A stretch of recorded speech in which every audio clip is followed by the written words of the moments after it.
दोस्तों, फरवरी 2026 का पहला सप्ताह आते ही देश के करोड़ों किसानों की नजर सिर्फ और सिर्फ एक ही सवाल पर टिकी हुई है कि प्रधानमंत्री किसान सम्मान निधि योजना की 22वीं किस्त आखिर आएगी या नहीं आएगी, तो किसको मिलेगी, किसका पैसा अटक सकता है और किस किसान का नाम हमेशा के लिए इस योजना से कट सकता है। आज की यह खबर सिर्फ जानकारी नहीं है, यह चेतावनी है, यह आखिरी मौका है और यह उन किसानों के लिए जीवन रेखा भी है जिनके लिए ये 6,000 रुपए सालाना बहुत बड़ी राहत बनते हैं। दोस्तों, सरकार के स्तर पर तैयारियां लगभग पूरी हो चुकी है और संकेत साफ है कि फरवरी 2026 के पहले सप्ताह में पीएम किसान योजना की 22वीं किस्त जारी की जा सकती है। जैसे ही किस्त जारी होगी, सीधे किसानों के बैंक खाते में 2,000 रुपए ट्रांसफर किए जाएंगे। लेकिन ध्यान रखिएगा, यह पैसा हर उस किसान के खाते में नहीं जाएगा जिसका नाम कभी इस योजना में जुड़ा था। इस बार सरकार ने साफ कर दिया है कि सिर्फ वही किसान पात्र माने जाएंगे जिन्होंने सभी नियमों और शर्तों को पूरा कर लिया है, वरना एक झटके में नाम कट सकता है। अब सबसे बड़ा सवाल यह है कि किन किसानों को यह 22वीं किस्त नहीं मिलेगी। दोस्तों, अगर आपने अभी तक ई-केवाईसी नहीं करवाई है तो आपके लिए खतरे की घंटी बज चुकी है। सरकार ने 2 टूक शब्दों में कहा है कि बिना ई-केवाईसी एक भी रुपया खाते में नहीं आएगा।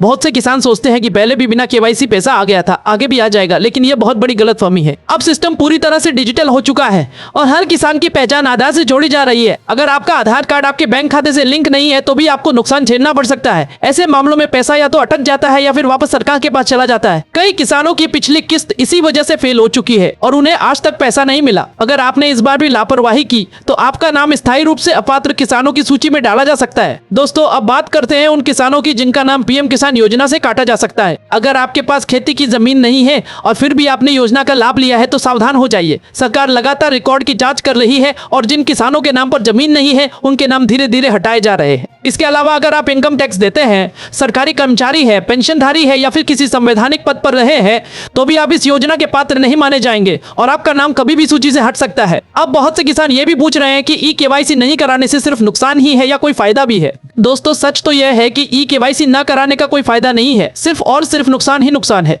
नुकसान यह कि आपकी किस्त रुक जाएगी, भविष्य की सभी किस्तों से आप बाहर हो जाएंगे और अगर आपने गलत तरीके से पैसा लिया है तो आपसे रिकवरी भी की जा सकती है। वही फायदा यह है कि अगर आप समय पर ई-केवाईसी करवा लेते हैं तो न सिर्फ 22वीं किस्त मिलेगी बल्कि आगे आने वाली सभी किस्तें बिना किसी रुकावट के आपके खाते में आती रहेंगी। सरकार ने यह भी साफ किया है कि जिन किसानों का भू सत्यापन पूरा नहीं हुआ है उनका भी पैसा रोका जा सकता है। कई राज्यों में अभी भी जमीन के रिकॉर्ड अपडेट नहीं हुए हैं और ऐसे में किसान को खुद आगे आकर अपना सत्यापन करवाना होगा। अगर आपने खेती की जमीन किसी और को बेच दी है और फिर भी योजना का लाभ ले रहे हैं तो यह भी आपके लिए भारी पड़ सकता है। दोस्तों, पीएम किसान योजना सिर्फ पैसा देने की योजना नहीं है, यह किसानों को एक सिस्टम से जोड़ने की योजना है। सरकार चाहती है कि सही किसान तक ही पैसा पहुंचे, इसलिए इस बार छटनी बहुत तेजी से की जा रही है। लाखों ऐसे नाम पहले ही हटाए जा चुके हैं जो नियमों पर खरे नहीं उतरे और आने वाले दिनों में ये संख्या और बढ़ सकती है। अब बात करते हैं उन किसानों की जिनको पूरा फायदा मिलने वाला है। अगर आपने ई-केवाईसी करवा ली है, आधार बैंक से लिंक है, जमीन का रिकॉर्ड सही है और आप किसी भी अपात्र श्रेणी में नहीं आते हैं तो निश्चिंत रहिए, आपके खाते में फरवरी के पहले सप्ताह में 2,000 रुपए आ सकते हैं। जैसे ही पैसा आएगा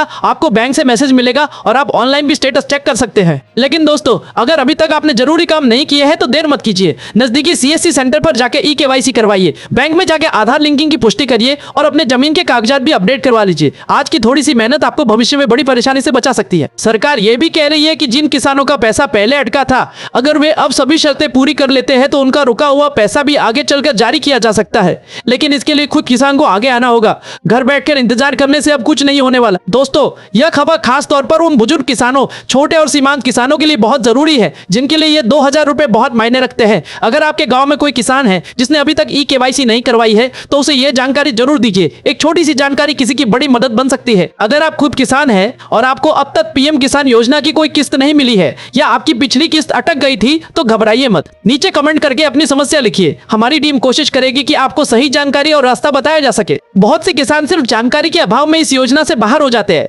जबकि थोड़ी सी जागरूकता उन्हें दोबारा जोड़ सकती है। आने वाले दिनों में सरकार की ओर से और भी सख्त निर्देश आ सकते हैं, इसलिए इस योजना से जुड़े हर अपडेट पर नजर बनाए रखना बहुत जरूरी है। फरवरी 2026 का पहला सप्ताह बहुत निर्णायक होने वाला है। या तो आपके खाते में पैसा आएगा या फिर आपको पता चलेगा कि कहां चूक हो गई। सरकार की तरफ से यह भी साफ किया जा चुका है कि जिन किसानों के बैंक खाते लंबे समय से निष्क्रिय है या जिन खातों में डीबीटी ब्लॉक लगा हुआ है, वहां किस्त ट्रांसफर होने के बावजूद पैसा क्रेडिट नहीं होगा। ऐसे मामलों में पैसा तकनीकी रूप से भेज दिया जाता है लेकिन कुछ ही दिनों में वापस चला जाता है और किसान को यह लगता है कि सरकार ने पैसा ही नहीं दिया। यही वजह है कि अब बैंक जाके खाते की स्थिति जांचना उतना ही जरूरी हो गया है जितना कि केवाईसी कराना। कई किसानों के नाम सूची में होने के बावजूद इसलिए अटक रहे हैं क्योंकि उनके आवेदन में छोटी सी गलती रह गई है। कहीं नाम की स्पेलिंग अलग है, कहीं आधार नंबर नंबर में एक अंक गलत है, कहीं बैंक खाते का IFSC पुराना दर्ज है। सिस्टम अब ऐसी गलतियों को नजरअंदाज नहीं करता। अगर रिकॉर्ड मैच नहीं हुआ तो पैसा सीधे रोक दिया जाता है। इसलिए सरकार ने करेक्शन की सुविधा दी है, लेकिन बहुत से किसान इसका इस्तेमाल ही नहीं कर रहे। ग्रामीण इलाकों में सबसे बड़ी समस्या ये देखने को मिल रही है कि किसान मान लेते हैं कि एक बार नाम जुड़ गया तो जिंदगी भर पैसा आता रहेगा। इसी सोच की वजह से हजारों नाम हर साल हटाए जा रहे हैं। अब स्थिति यह है कि हर किस्त से पहले पात्रता की दोबारा जांच हो रही है। अगर किसी किसान की जमीन परिवार में बढ़ चुकी है और रिकॉर्ड अपडेट नहीं हुआ तो भी दिक्कत आ रही है।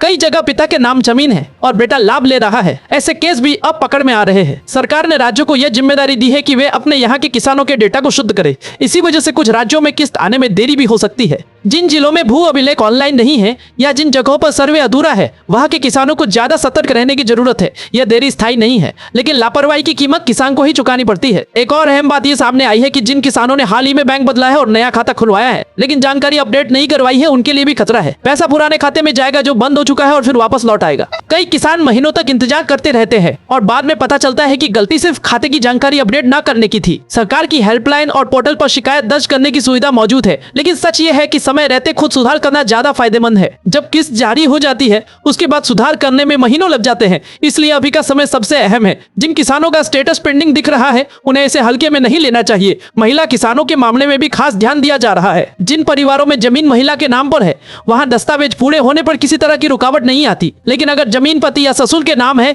और आवेदन महिला के नाम से किया गया है तो ऐसे केस में जांच के दौरान नाम हट सकता है। इसलिए परिवार में यह साफ होना जरूरी है कि किसके नाम पर लाभ लिया जा रहा है।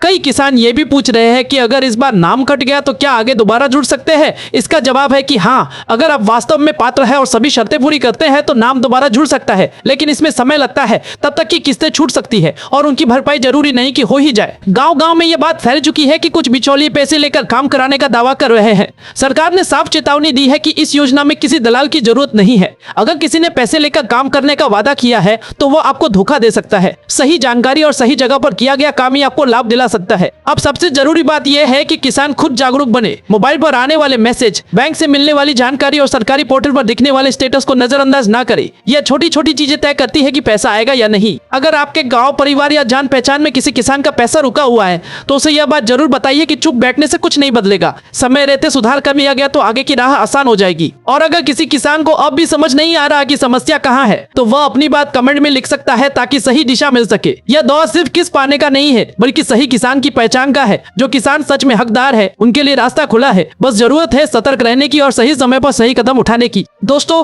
अंत में बस यही कहेंगे कि पीएम किसान योजना का लाभ उन्हीं को मिलेगा जो नियमों का पालन करेंगे। समय रहते अपने कागज पूरे कर लीजिए, वरना पछताने के अलावा कुछ नहीं बचेगा। अगर आपको ये जानकारी उपयोगी लगी हो तो इसे ज्यादा से ज्यादा किसानों तक पहुंचाइए, क्योंकि यह सिर्फ खबर नहीं, किसानों के हक की बात है।